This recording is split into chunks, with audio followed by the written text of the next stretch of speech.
After the events of The Last Jedi, although he had slayed Snoke and claimed the title of Supreme Leader, Kylo Ren was still lost.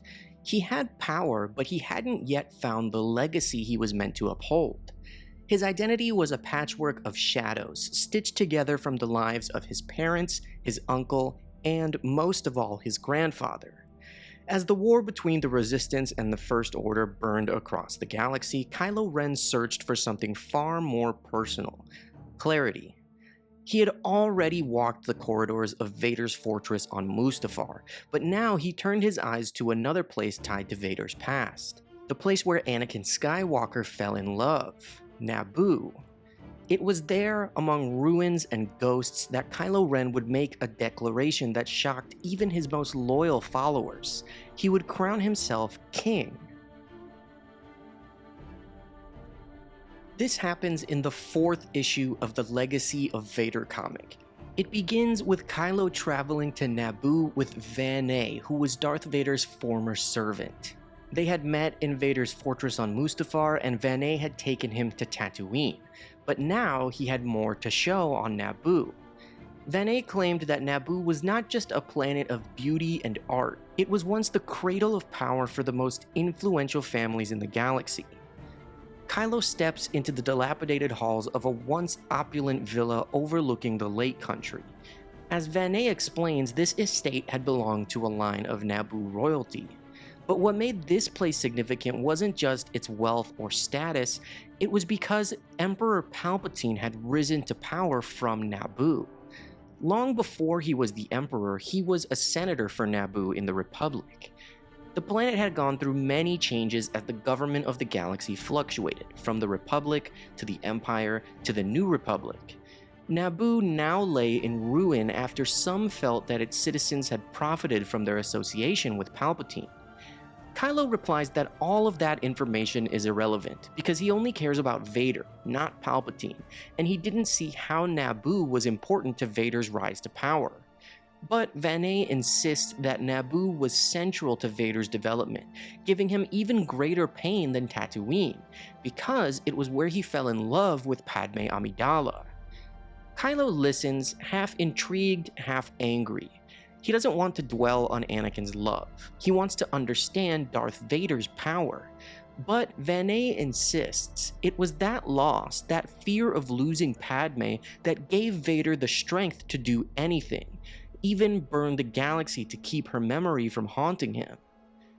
Kylo tries to reject this at first. He lashes out at Retney, accusing him of trying to romanticize Vader.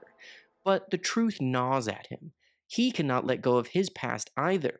He clings to the memory of his grandfather as if it were a tether to something greater. Although he claims to have no limits, he knows inside that he doesn't yet have everything he wants, and he thinks of Rey. 2 local citizens in a small canoe warn Kylo not to linger in the ruins of the mansion. They speak of a dark spirit that haunts the area, a curse that poisoned the land just after the fall of the Republic. They say a dark spirit returned to destroy the memory of the queen who lived there, to flood her home and leave nothing behind. Intrigued, Kylo listens. The story they tell is true. Vader had returned to Naboo after Padme's death with a singular purpose: to erase her from existence. This was the planet they were wed on, where they had once dreamed of a future, and after her death, Vader could not bear the grief, so he turned it into rage. He unleashed it on her home, tearing it down with the fury of the dark side and killing any who spoke the name Amidala. Kylo responds that the story is superstition, and the citizens said that it may be, but it still caused the royal families and wealthy people to leave that part of Naboo. They claim that now it is ruled by bad people. Just then, they are confronted by a gang of mercenaries, accusing them of trespassing. After a brief but brutal fight, Kylo cuts them all down with ruthless precision, leaving their lifeless bodies on the ground.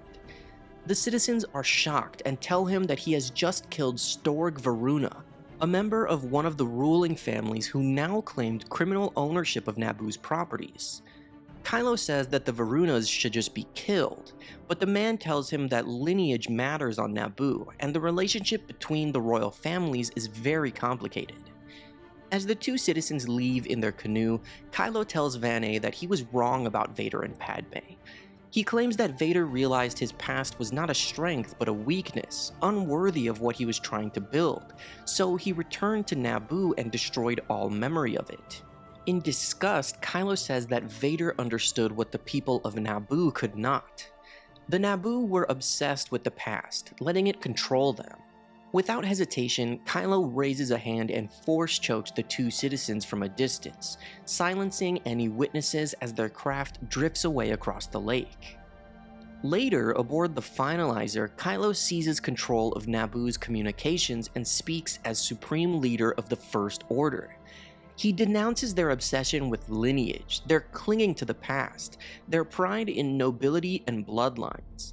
He accuses them of stagnation, of holding themselves back by honoring ghosts. But then, in the same breath, he does the very thing he claims to hate. He declares himself King of Naboo. Kylo Ren, heir of Darth Vader, blood of Skywalker, takes the throne of Naboo, not as a politician or monarch, but as a conqueror, a ruler born of fire and war. He claims the world as his own, not because he loves it or he understands it, but because he believes that power must be claimed. And this place, soaked in the legacy of Skywalkers and Sith alike, is now his to command. Kylo Ren's self-coronation on Naboo is more than a symbolic gesture. It's a culmination of his obsession with legacy and identity. By visiting the ruins of his grandfather's pain, confronting the ghosts of Naboo's political and romantic past, and seizing control through fear and dominance, Kylo has carved his own path through the shadows of history. His rule isn't one built on lineage or nobility, but on fire and willpower.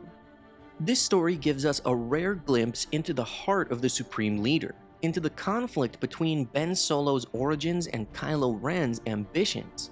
And in declaring himself King of Naboo, Kylo doesn't just inherit the legacies of Anakin or Palpatine, he tries to eclipse them.